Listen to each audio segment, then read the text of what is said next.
So, all right, our recording's underway. So today we're going to focus on relationships, but let me just call up the slide that I have to just kick into play. Here we go. So if I show you, oops, where are we? Show you our ID culture. For those of you who just like to see what's the mix of the people we've got on the call, it's a little different to past weeks. A few more improvised people today, but generally what we look for always is a good diversity of IDs. In any group, if you've got people that represent all 8 directions of the 4 drives, you know you've got that broad mindset, like that diversity of thinking. There's actually, I remember Deloitte years ago releasing this, I'm pretty sure it was Deloitte, this concept of design thinking. And the idea behind it was basically that everyone would have different roles within a team to play, so that you had a diversity of mindset that was involved in any sort of planning discussions. But it was more people assuming roles. Whereas here, when you've got diversity of ID, it's that their natural instincts are wired differently, and you're guaranteed to get that diversity as long as 2 things happen. One, that people are in stride and are showing up true to their ID. And secondly, that they actually show up, you know, that they contribute. Obviously, no matter what your ID is, if you sit there in silence, you risk not contributing as much, but you deny other people the benefit of your thinking as well. So I would encourage you, this is a really safe group. And if there are questions that you've got, it's a very good chance that someone else, particularly with a similar ID, has got a similar question. So please bring them out and, you know, share them openly. But if you're feeling a little uncomfortable, you can always put them in the chat, and then Ian will stay across the chat and make sure that he can either answer them for you in chat or raise them within the meeting itself, you know, and we'll see what we can get through in the hour. So I always love when we see this good diversity. Any comments or questions that anyone has about this, this part of looking at the group? Just remember, you might be on mute if you want to share something. Okay, with that, I will move on. So the second protocol that we have is to look at, just take a little quick inventory of ourselves and check in, where are we at in terms of being in stride. At the end of the day, these webinars were designed to, as a mechanism, as we go through COVID, you know, to help people stay in stride and at their best, no matter what sort of challenges we're each confronted with every day.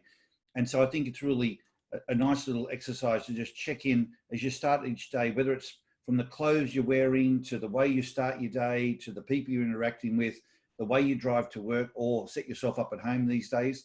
You know, are you doing it in a way where you're in stride?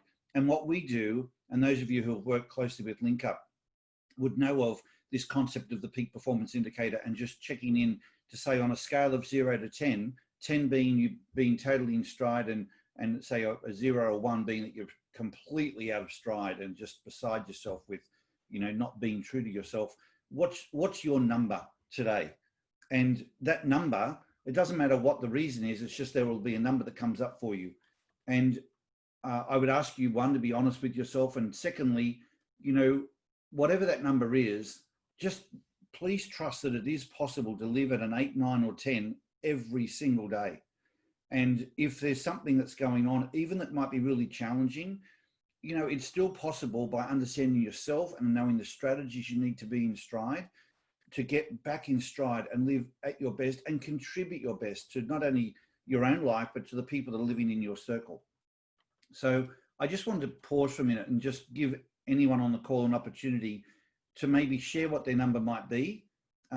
And if it's something that's going really well, and you've, particularly if you've shifted and you've done something intentional to shift and you can feel the improvement, that would be great to share that for the benefit of everyone on the call. And equally, if your number's not where you really want it to be, and you wouldn't mind getting some quick tips and insights around something you could do, feel free to share that as well. But I'll just stop there in case anyone's got something I'd like to share.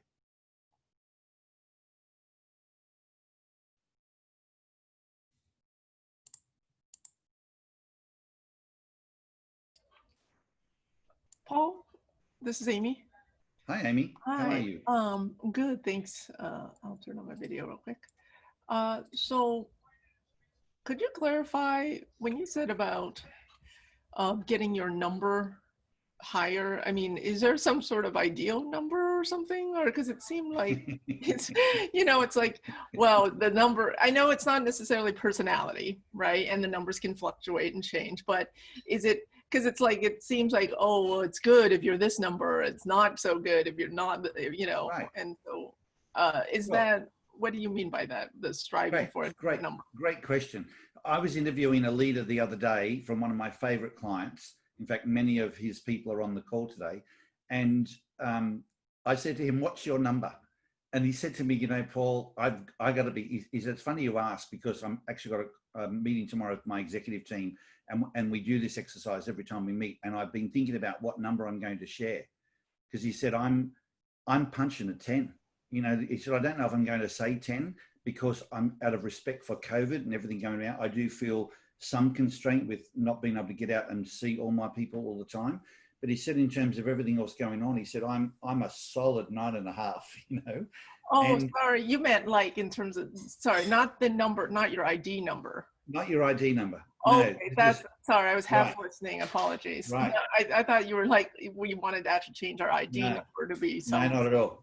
Not Oh, at all. Well, you can always, you can do your best to become an 8147. That's a pretty good number. No, no, but the point you're making is really good, because I remember a school teacher one time who said she was a 6 out of 10, and she said to me, "But Paul, I mean, seriously, I mean, that's not bad being a 6 or a 7. Who would get to live at a 9 or a 10? I mean, that's just unrealistic to think that you can live like that." And I said, "Well, whatever you think like that, it's unrealistic to live like that, because I've got people that expect to live like that every day, and they live like that every day." I mean, my number today, I would say I feel a 9, if not a 10. The point I was going to tell you about this leader was, I said to him, "If you didn't tell me you were at 9.5 or 10, I would know you're lying, because it oozes out of your bones. This energy comes out." And equally, if someone was a 2 or a 3 and they were trying to tell you they're a 9 or a 10, you would know that they're lying. You know what I mean? So what's cool is that, I guess, having done it for so long, when I see people and I sense their energy, I could probably almost say what their real number is, But what we want to do, the ideal, is to show up at your best. And it's partly about doing it for yourself, for your own, fulfillment in life. But I think particularly in a leadership position, and we all are, whether it's because we're parents, or because we're in a relationship, or because we're leading a team, or trying to get to the point of leading, in some sort of more recognized leadership position, we want to give off the best possible shadow that we can give. And to me, the most powerful thing about the ID is it's not describing your personality, it's showing what you need to be at your best. And if you then meet those needs, away you go. Like in your case, as a strong authenticator, a 7 in authenticate, if you're doing things that are really useful and tangible, and you feel like you're really helping and making a personal difference, you're going to be much more in stride than if you're doing something that's just, meaningless, and you feel like you're just ticking boxes. I mean, that's just going to be so deflating, So you could do the same thing, but attach a different meaning to it that makes you feel like you're doing something more useful. And just that different perspective can change your whole demeanor in how you show up. And that, to me, is part of the power of knowing your ID and how to really perform. Mm-hmm. Cool, thank you. No worries. Anybody else?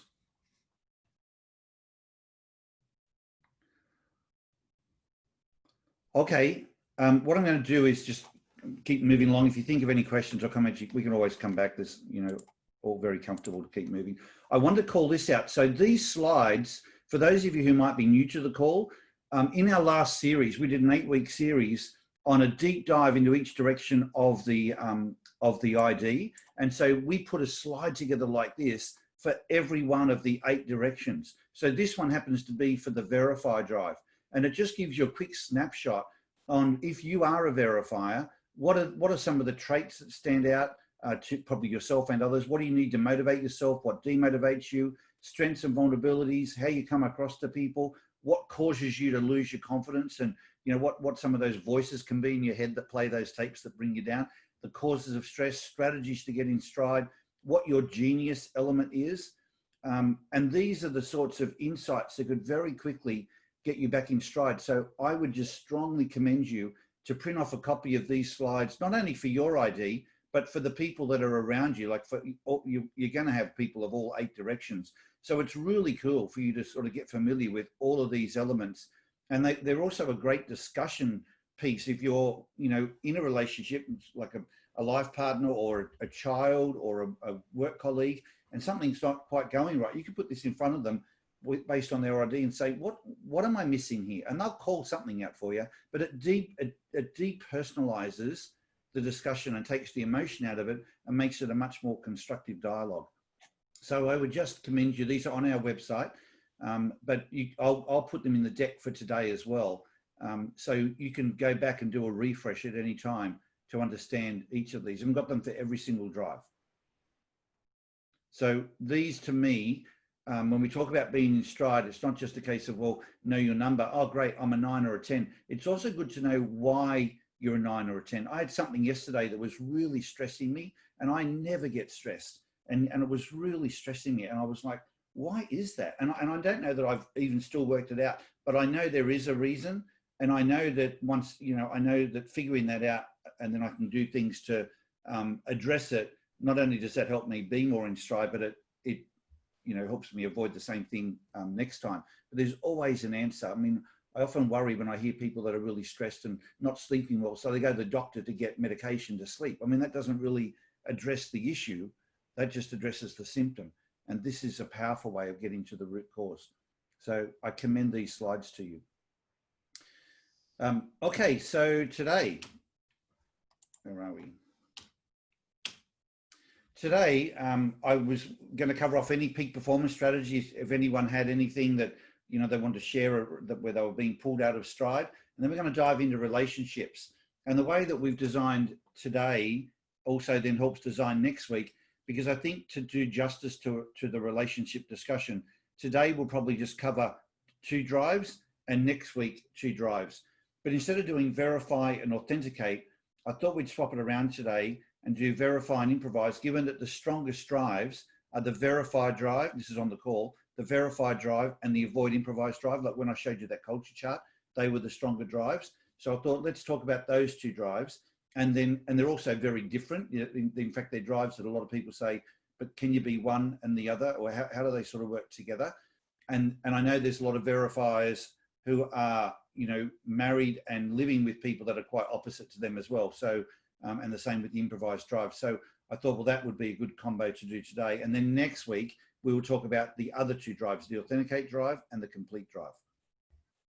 So with that, I just want to start, just to give people a heads up. What I'm going to do in a minute is talk to you about, okay, if we start with the verify drive and we think about what I call the X factor that you bring to a relationship, what do you see as your X factor? Like, of all the things as a verifier that you do contribute, what do you think is the thing that you contribute that really is your best quality?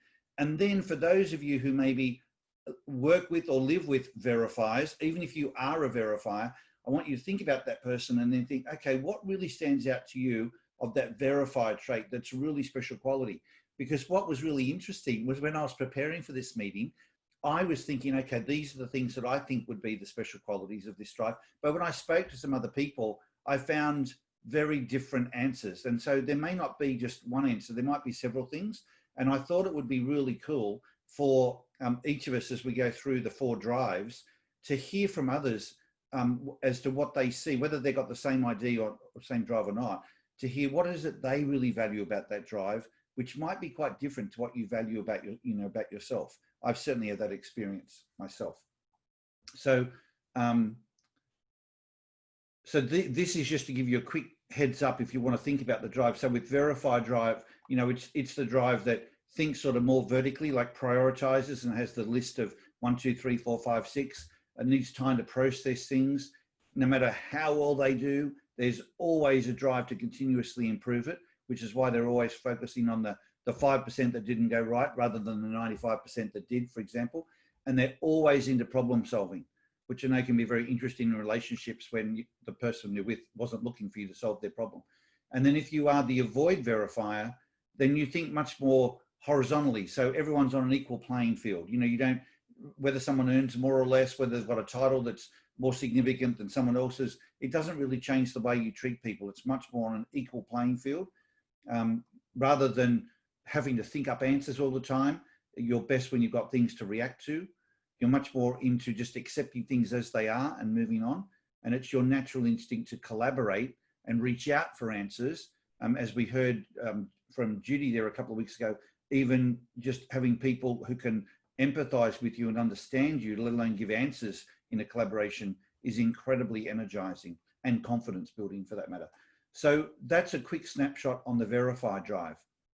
And with that, I will stop sharing in a second, but I would like to now just invite people to share, particularly, but this is focused just on the Verify drive.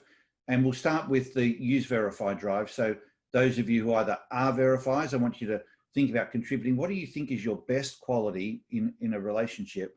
And then if you aren't a verifier, you might want to share, particularly if you're with someone who is, what is it that you really value most about that person? Let's see what comes out from the dialogue. This might also help you better understand when you're working with and living with people who are opposite to you, maybe a different way of appreciating them, because you've heard me say before, the best position is not to tolerate or cope with differences. The best place is to be in awe of the differences. And when you can get that new perspective on someone where you go, wow, that's true. If I stay focused on those components, I'm going to be able to work with, live with, and get the best out of, the relationship with that person. That's really the place you want to come from. All right, who would like to kick off our discussion? We're just going to spend a few minutes on each drive and take us through to each direction, I should say, and it'll take us through to the top of the hour. Hey, Paul, it's Grant. Okay, Grant. So I'd like to think that one of the strengths I bring to my relationship with my wife is problem-solving skills, but I'm pretty sure she'd argue the opposite. I was about to say. She's an avoid verifier, and I guess the classic example, and this is where I've had to learn some strategies of how to manage my natural drive to jump to problem solving, is where she's got an issue of some sort, concern or something going on in her life, and it's quite obvious that there's something that's not right with her.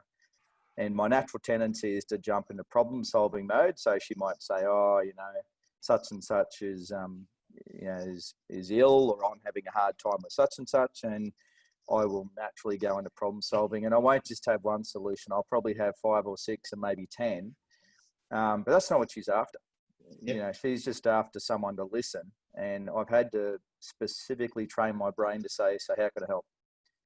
What do you need? What do you need in the way of help? But it's taken many years. Like, we've been married for 16 years. It's taken me 15 of those 16 years to learn. So but that's one of the biggest challenges. Is I just naturally want to jump into problem solving mode, and that's the last thing she wants. Absolutely. And she'll ask for it. She'll ask for a solution if she wants it, but it's quite specific. She might say, "Oh, well, can you help me do X, Y, and Z?" And I'll say, "No problem." But if she doesn't ask for it, she doesn't want it. That's right. And it's taken me so long to learn that. Yeah. And you're a bright guy. Well, I'd like to think so. We all take time, that one. Yeah. Thank you, Grant. Anybody else? Based on what Grant just said just now, I really understand that. And I'd like you to say a little bit more about how do you become in awe of the differences, like their differences. I'm the listener, and my former husband was definitely the problem solver. And he never had his ID done, but I would bet money on he was a high and verify.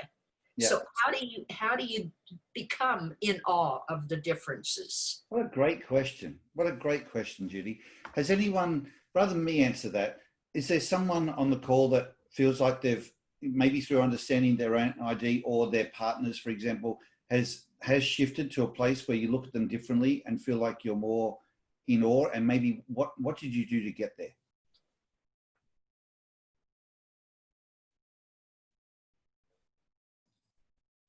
Well, I'll go. My husband's a 2 in verify, and I'm a 6. And I will say that we've been married for 41 years, so something's worked in there. I have to say, though, what I found so great, since we know each other's IDs, is that when I start to overanalyze or overthink things, I go to him and get his gut reaction. And that helps to ground me and stop the spin. And I've learned to just trust that gut. And so oftentimes I'll go to him and say, what's your gut telling you? Or another example of that is when I ask him something and he gives me a one-word answer, which is an avoid, verify answer. I've learned to not question that it just is. So there's something about that for me too that just So Pam, are you in awe of those components of Peter? Yes, I am amazed, and at times I find it highly annoying because I spend a lot of time gathering all of our business paperwork for taxes. I have my reports all in order, and we go to our accountant, we sit down, and my husband says, we're going to owe X in taxes. And I find it so annoying because he's right, and he hasn't looked at anything. I've done all the work. So to me, that's amazing, first of all, that he knows that. But I have to do it so that I make sure I'm sure in my Right. use verify way. But that what a great call out, that so many people, when they're doing something like that, using that example, to say, well, I'm doing this for us, and this is what I do to keep the family all together. But really, when you stop and think about it, you're doing it for yourself, because he's already got what he needed. It was good enough. It's such a good point. Yeah. But Well, I've just learned to use that as another metric. yes. He just said fine, or he just had the answer. Okay, there's another metric. And he's learned that when I ask a question, like, are we going the right way? He'll say yes. Typical avoid, verify answer is yes, with no explanation. And I wait, because then he'll say, well, we were on this road before yesterday. There's your metric. So Right. he knows to give that to me, but I've learned to wait. Right. Okay. Good on you. Good on you. And I just want to say that there's something that Pam talked about that I found that really helped me be in awe of people who are wired differently. So I, at the beginning, really had a struggle with avoid authenticate, and it took me a long time to get it. And what really helped me is finding people that I loved in my family or in my community or in my working environment that where they like really looking for what that benefit is and being really curious about how is that helping the whole situation. And I have to say, I am really in awe of the talents of people driven to avoid authenticate now. It took me a while to get there, and it was a conscious effort, and now I can't imagine being any other way about it. And it really does come back to, these are people who really have deep perceptions and make my life so much richer, and it's so easy and so automatic for them, these connections. I think it's fabulous. I think it's like the magic. But it was a conscious effort. But there's a great answer to Judy's question. That what I heard you say, Elena, was one way to get to a place of being in awe is find people that you admire for what they do. Like, regardless of what their ID is, just find people that you love and admire and are already in awe of, and then sort of, you can almost deconstruct it to say, well, what are the things that I really like about that person, and what am I in awe of? And then, wouldn't it be great if that person is the person you're living with or married to, or one of your children?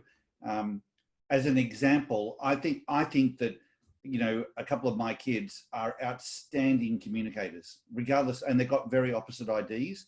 But now that I have that sense of like, and I hear them explain things, especially emotional things like about a relationship, and they share it so articulately and so non-judgmentally, and they've both got, as I say, opposite IDs to each other. And then I'm like, okay, now I can unpack it from an ID point of view, but I already admire and am in awe of that just as a quality, So maybe that's a place you could start as an example, Judy, and then you just deconstruct it, because one of them I think about is a verifier, and then the other one is an avoid verifier. So although they're both really awesome communicators, they must be doing it from a different angle because they've got opposite IDs. I also think it's very cool to be in awe of your children. You know, that's a really nice place to come from. All right, anybody else on the verified drive? I would like to make a comment. This is Kathy. One of the things that I have found is I'm a high verifier. My husband is a low verifier. So when I start with the questions, especially when it comes to things fixing around the house, that he says, "You don't think I know what I'm doing." And I think it really helped when I showed him my verify or, you know, my ID paperwork and said, "This isn't you. Don't take it personally. This was meant for work, but it translates to our relationship." So I think taking out the personal part of it and, you know, saying to him, like, "I just think we make a really good team because I ask these questions and you are able to use the power tools." And so it's taking that, not taking it personally, that I think has helped us a lot. And did you say to him, "And I still don't think you know what you're doing"? I'm sorry? And you still don't think he knows what he's doing, right? You should. I'm just joking with you that I don't, but I wouldn't say that if he were in the room. But I'm a facilities coordinator, so I do have some, you know, background in problem solving. So. Right, exactly. Well, and clearly an instinct for it as well. Thanks for sharing, Kathy. You're welcome. So guys, let's. I'd love to hear, like, what do you see about the verified drive that you're in awe of in a relationship? Like Grant mentioned before, all we've got so far is problem solving, but then it's like, yeah, but not really. You know, it's like, it's what I think I bring, but is that really of value? So what is it that you either value about yourself? Like, for example, I'll give you an example. Is it that you bring perspective? You know, because it's the verifier that often goes, well, hang on, let's look at this, you know, and analyze it and remember this and put it into context. And that's something that a verifier does. And maybe that's what you really love about your partner, or child, or whoever it is that you're thinking about in a relationship. Maybe, for example, it's the fact they ask really good questions and they bring more substance and depth to something through their question asking. I'm just, you know, anything like that. I'm just provoking to sort of see what you think either about yourself or what you see in others.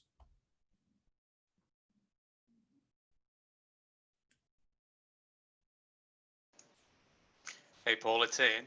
I think one of the things that the Verify bring to the table to the mediation, particularly, I mean, my wife's a 7 in Verify and my daughter's a 4, and I find myself mediating. I'm an 8, but I think if I'm not involved, if it's not me, and I'm just I'm just trying to make sure the two of them are working together. So Susie, who's a 4, will come in with a few issues, work, blah, blah, blah. And my wife will go straight into problem solving. You need to do this, you need to do this, you need to do that. And I'm like, so let her finish. And I say, so Susie, what do you reckon you should do? And she'll go, oh, this. And I'm going, good, she's done. And I can sort of stop it. But if she doesn't know, I'm like, oh, okay, we might need to talk a little bit more. But because, you know, the vulnerability of the verifiers, keep giving solutions. Grant was saying it earlier. Like, here's another one, here's another one, here's another one. And Susie just goes into overwhelm and she's like, stop, and shuts down. So I just say, you got it? She's like, no, I know what to do. It's good. I think that's a great example. In fact, then there's a lot of people in relationships that as that mediator will say, well, I'm always the person everyone comes to. Everyone shares their problems. And I'm always the one in the middle that's got to like sort everyone out and be the peacemaker. But what they really mean is the mediator. And it's not that they came to you, it's that there's something that your energy gives off because it's your natural talent that says, you know, I will help you two find a way to get on with each other, or you 3 or you 4 or whatever the number happens to be. But that mediation role, it's not only a talent, it's like, it's an instinct. So you don't even have to think to do it. It's just what will ooze out because of who you are. It might even be that you're mediating between yourself and one other person. You know, it's the part of that brings that sense of reasonableness that will sort of go, well, okay, I hear your point. So, okay, well, what about this? And we'll find some, you know, common ground or something like that to be able to keep moving forward. It doesn't always need to be you as the independent person to mediate. Part of, I think, your talent is to then be objective and look at things even where you're the one involved and still try and look at things from the other person's perspective and try and still find a mutually acceptable way forward.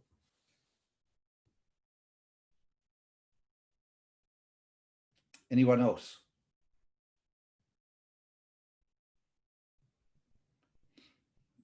So far, I'm not hearing anyone's really that in awe of the Verify drive. That itself might be a message. Verify, and you know, I say that, I started to say that facetiously, but I do know that in a relationship, it can be a problem to be a problem solver as well. You know, as much as the intent, the motivation is from a beautiful, loving place. It's not always what people want to hear. It's such a cerebral, intellectual approach, whereas in a relationship, it's built on the emotion. You know, what attracted you to each other was probably something at much more emotional level, and the people want to connect at that place first. You know, so I will tell you, one of the really good things about a Verify, when they turn their problem solving hat off, they can be an excellent listener. Because one of the things that defines good listening, people call it active listening, is when you show the other person that you really are interested in their story, and you're asking questions about it and playing things back to them, and they feel really listened to. We heard Judy say a few weeks ago, just when someone truly empathizes with you, it changes your whole energy. If you're an avoid Verify, for example, but even to another Verify, like I'm an 8 and Verify, and if I feel really heard and understood, and someone's really listened to me, it's your whole energy just, ooh, you know, it's very comforting. And even then, because your own stress is reduced, you're probably more capable of moving forward as well. Paul, as a 4 in Verify and Jeff's a 7, I actually find it really helpful. And what I'm in awe of is all the things I can't think of, he thinks of, and he comes up with. And so, you know, even things like he does a shopping list. I look at what's there and go, oh yeah, I'll get that and that and that. And I just don't respond well with lists, whereas they're automatically done, and it saves me lots of time. And I'm really in awe of how every single drive we're in totally opposite. I'm quite extreme on most, except Verify, and he's only extreme on the avoid improvise. But it's just like, well, all the things that take time for me and I have to think about, I don't have to, because we can interact and we're there together, working as a team. And so that really makes life kind of easy, although sometimes it creates conflict, but generally it makes life kind of easy.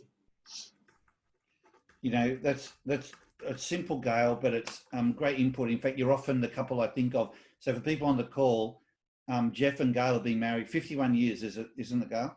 51? 51, nearly 50. And when people say, often they say, and to me and to our consultants, you know, is there like an ideal ID for me to be married to, you know? And they're generally not asking because they think they're married to the ideal one. They're either wanting you to validate that they're, you know, maybe if the ID was to explain why things aren't right, it would give them their out or something, you know? But they'll say, is there like an ID that would be a better ID or the right sort of ID for mine?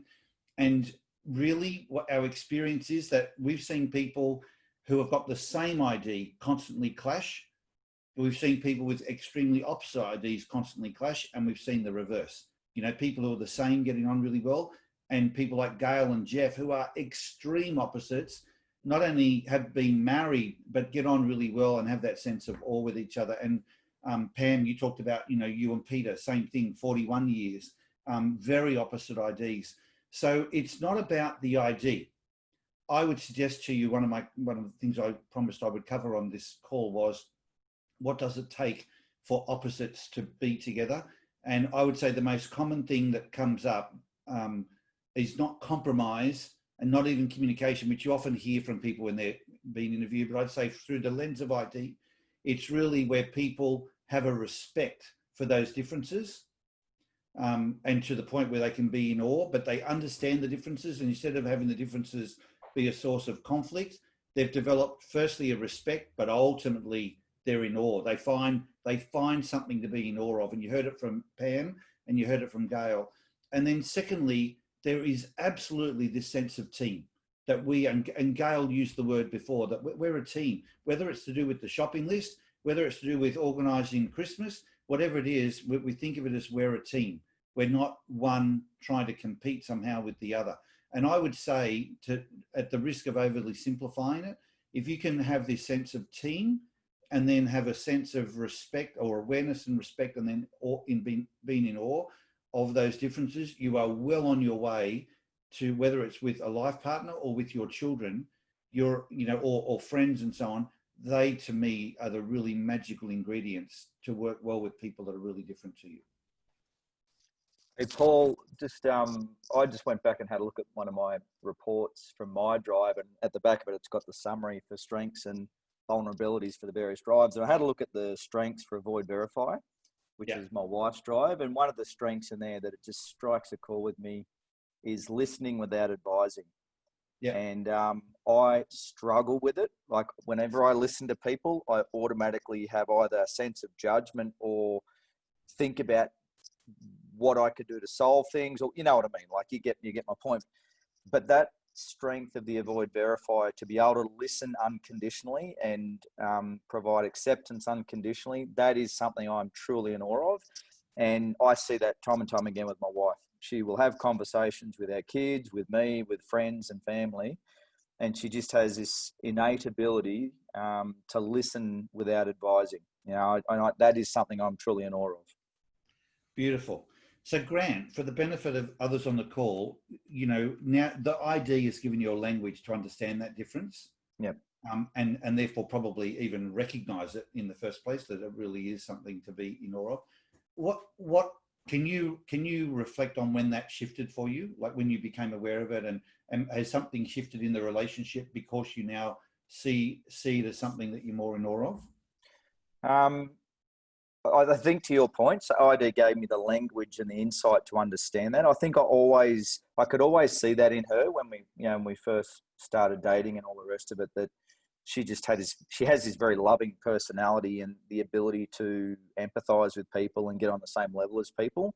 Yeah. And obviously a part of that is listening. And I didn't really recognize that. And I think Richard's on the call, but I think the real light bulb moment for me with ID, and where I truly have had the most value, was a session that Richard and Greg and I and Mel had one night, where Richard and Greg gave us a partner's, a couple's overview of ID, where I certainly realised, what the things that I was driving Mel nuts with in terms of my drive. I'm just a straight verifier. There's not much else to me, to be honest. Quite a simple creature. But it was that moment and going forward and starting to really reflect and appreciate not just my own instinctive drive, but Mel's, that I really started to understand, where this instinct of being able to listen without advising came from, and also recognizing not to judge myself for not having that. I think I was judging myself for a long time about how I listen to people, and so I think that was a real light bulb moment. But that's come over time. That's been a real journey to understand that and be aware of that. So one of the many things I think that ID's done for me in terms of relationships. Beautiful. Thank you, Grant. That's also a nice segue into the Avoid Verify drive. And so we heard Grant say that one of the real qualities that he admires and is in awe of Mel is her ability to listen without advising. What are some other components of that Avoid Verify drive that either you see in yourself, if you're an Avoid Verifier, or you admire in somebody else?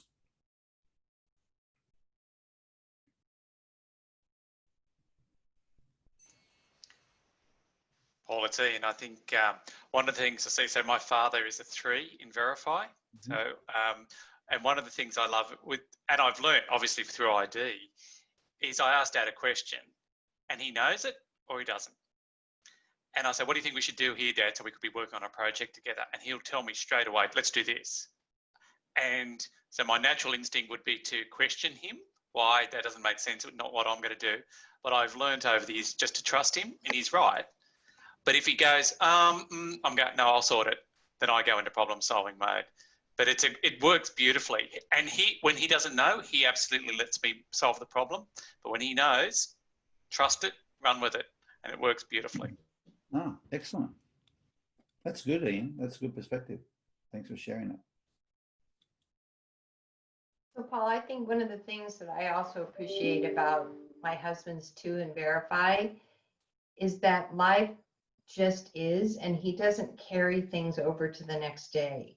Whatever happens during the day is, I mean, if it's some big thing, it might, but most of the time he doesn't carry things over to the next day. It happens and then it's over. Yep. And I've really, really leveraged that for myself. Just watching that. And I would say, going back on what you said earlier that really sparked something for me is that the curiosity versus questioning. I think that that's the part that really has helped me, is to become more curious curious about my husband's ID, and of course, just more curious about his thinking, more than just questioning to make a point or questioning to make myself right or more secure in what I think. I think it's that curiosity. Right. Thanks, Pam. So Paul, just to I was just going to say, just to reiterate with what Pam said actually, which is really interesting. So as you know, my daughter's actually a 3 in Verify. So the one thing that's been a real learning for me is that ability to move on really quickly. And, you know, it's actually, I feel like it's made me such a better person because, you know, Grant was saying about how we jump into problem solving and want to do things for them, but all they want you to do is to listen, and they do move on. So, you know, I mean, we had a situation yesterday where I really annoyed the crap out of her because I did problem solve and that's not what she wanted me to do. And then, you know, in the past, I probably would have got annoyed at how she spoke to me, but you know, with an Avoid Verify, it's just all in the moment. They say what they have to say, plus she's an authenticator.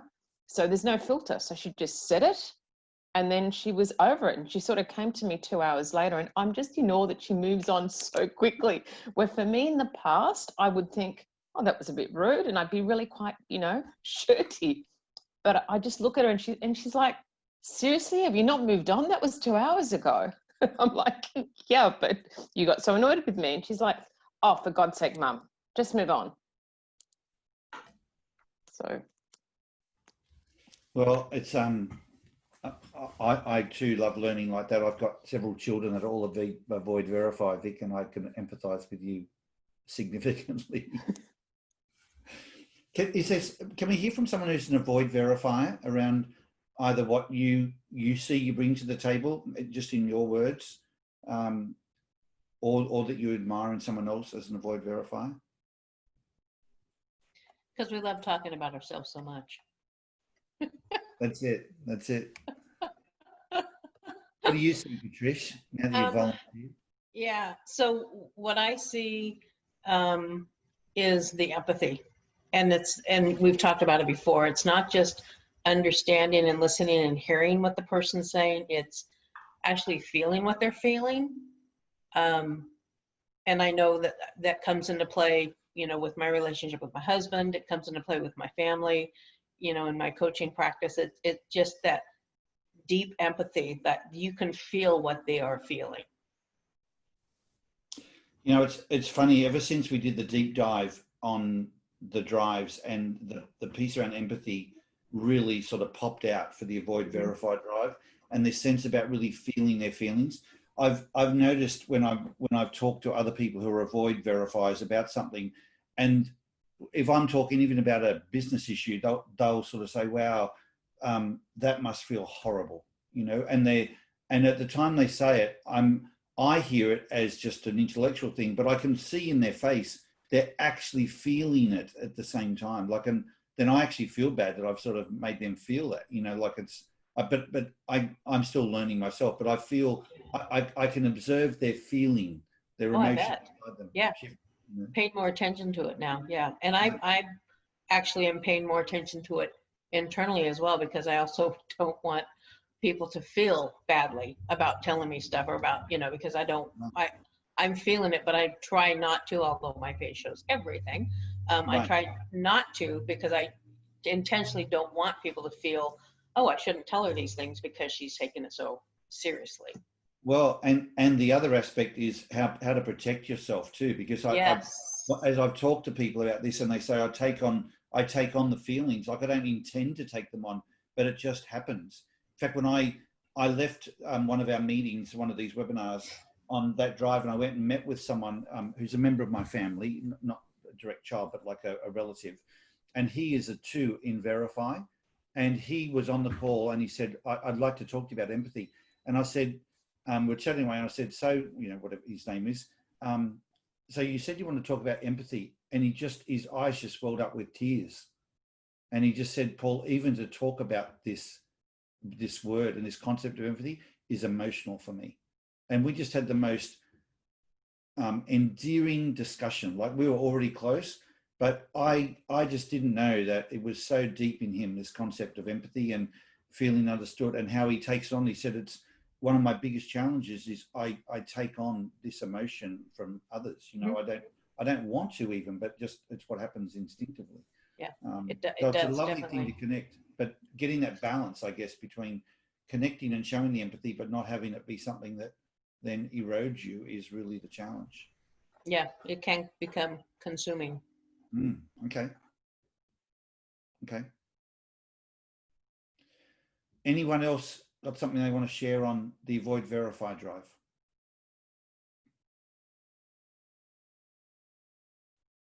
So I will type up some notes of the things that we've been sharing today and share them back. You know, make sure we put them into a slide that goes up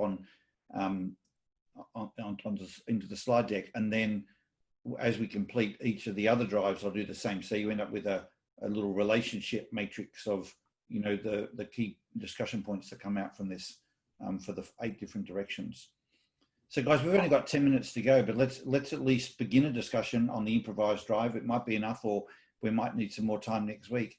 But when you think about the improvised drive, and I'm happy to talk either way, we might even start with the avoid improvised drive, given that that's the more dominant group on the call today.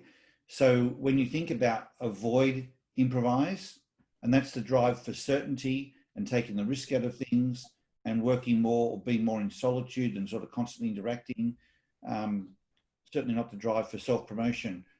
What do you think of, or what do you observe that makes you really admire that particular drive in a relationship?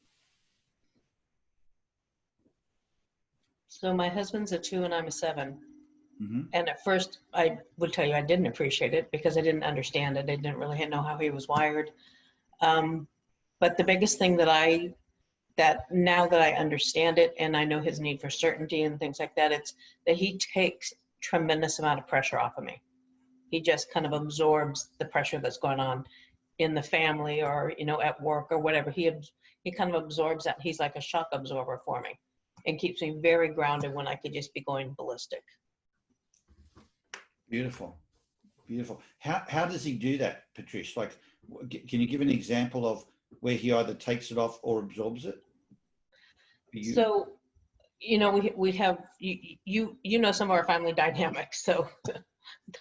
So he will do things such as, if I'm talking about what's going on with my sister, he will just give me a couple of words that are just, you know, that's how she is, or just not placating me, but just a few words to calm it down. I had an incident with this sister a couple days ago. I was talking to him about it, and he goes, you know the headspace she's in right now. So whatever she's saying to you, it's just part of her headspace. And I was like, yeah, you're right. Okay. And it just, and then I was able to let go of the feeling of the upsetness that I had. Right. That's really good. The example makes it much clearer. Thank you. Mm-hmm.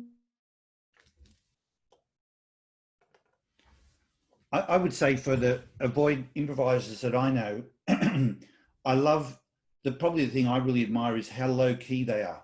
You know, they don't make a big song and dance about things. They don't need to suck a lot of oxygen. They just typically, not all of them, but many of them are just low key. They just get on with their day, get on with their job, get on with making things wonderful. You know, whether it's when we've got a family event that's on, or if it's friends, I'll just get on with doing what they do. They don't make a big song and dance about some of their achievements, and it's normally via others that I'll go, did you hear about what so-and-so did? And I'm like, oh my God, that's amazing. But they didn't say that. You know, they just have it sort of more low key. And there's a humility and a low keyness that I really admire in avoid improvisers.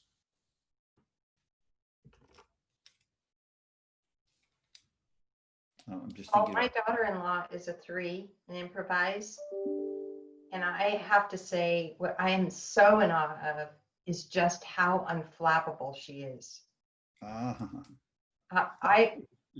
She's an ER nurse, so on top of it, she's in the medical profession. But she will literally say, "You've cut your arm off, and we're going to put a tourniquet on it now." No emotion, and I have seen her put together something when she was running late, and she just goes about it and does it. And it just is amazing to me. Amazing. Can you imagine if improvisers turned up to the same situation? No. Oh my God, look at what's happening. Exactly. The only time I've ever seen her raise her voice like that is when our dog got sprayed by a skunk, and she was right next to the dog. That's the only time I've ever heard her even raise her voice, and it scared me because she opened the door and she yelled my name, and I thought, oh my God, something's really happened now, because she never raises her voice. She has 3 children, and she's just amazing with those children. She never raises her voice. She just says things very calmly. It's just amazing to me, and I do my best to model it, but as a 7 in improvise, it's difficult. Yeah, ain't gonna happen, Pam. No. Just stay in awe. You know, when we talk about being in awe, I think that's one of the best things that happens too, is that by being in awe of others, it sort of somehow it releases the expectation for you to have to become that yourself, you know, and you can just, that's why I called the company Link Up, because I knew the only way you could be a 10 out of 10 on everything was to link up with other people who are different. And by being aware of the differences and then knowing how to work with them and being in awe of them, that's how you become the most complete sort of, not person, but the complete unit, you know, of being able to work it all. You couldn't do it by ultimately sort of going, wow, I admire that so much, I'm going to become more like that. That's just setting you up for failure in the first instance. But whatever you admire it, it builds the other person up, and it saves you from this pressure that's always on yourself, you know. Yeah, so my saying is, what would an avoid improviser do? And I do use it as a strategy to say, okay, instead of saying yes right now, which is what I really want to do, an avoid improviser would say, let me think about that. So for me, it's like so helpful.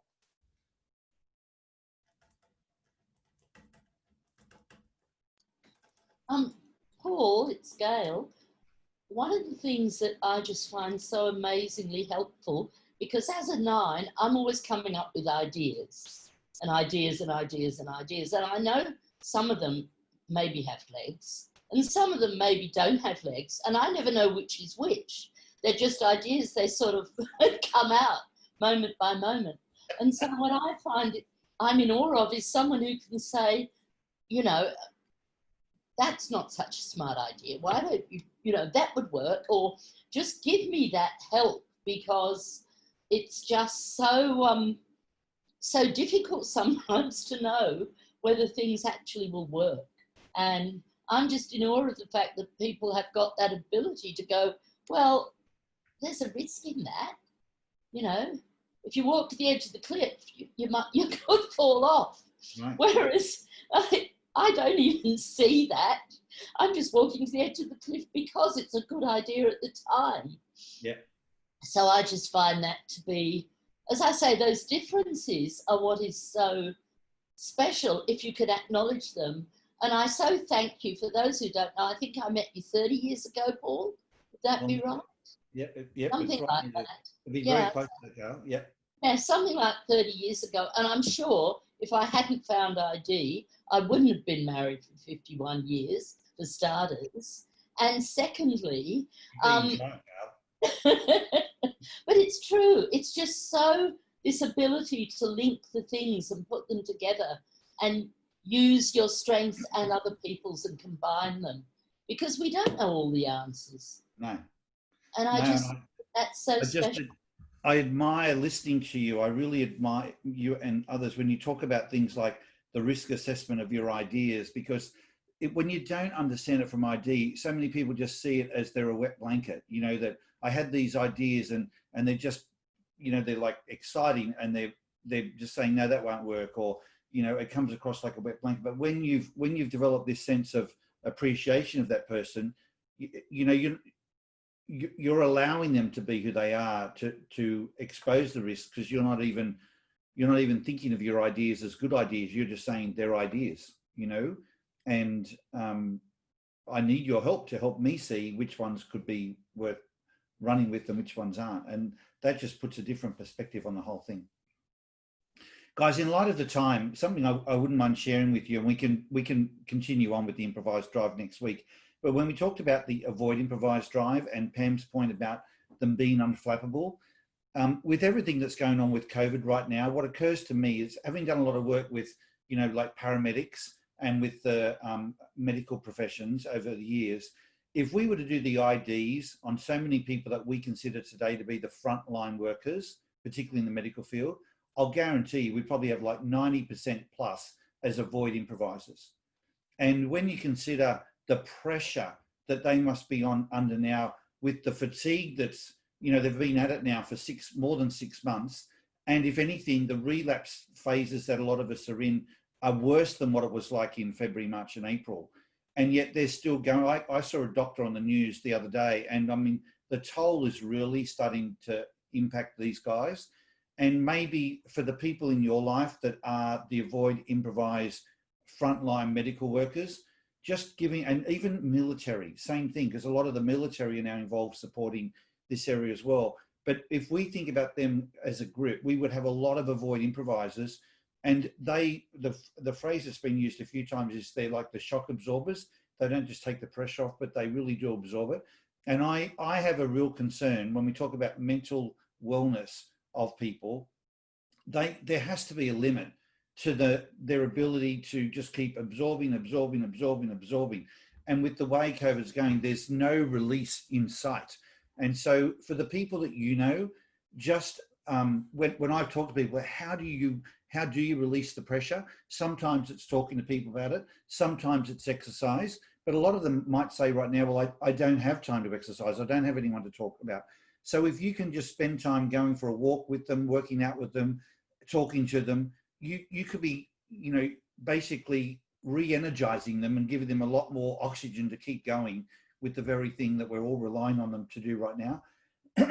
Because it really stood out as we learnt more about this shock absorption factor and how many of them are on the front line.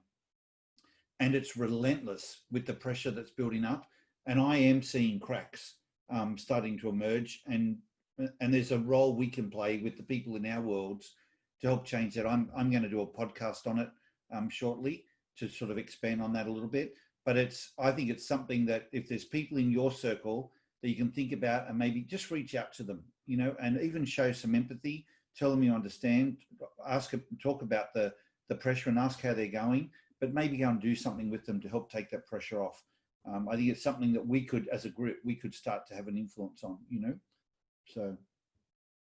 So hopefully I'll see you next week so we can continue on learning about relationships. This has been a lot of fun today to hear your different perspectives and to put it in the plain English that you guys do, that instead of just being on a matrix, you know, you bring it to life in a way that we can all understand it and then use it and make a greater difference out there in the world and in our own worlds, just as importantly. So thanks for being on the call. Have a wonderful week, and we'll see you again next week. Take care, everyone. Thanks, Paul.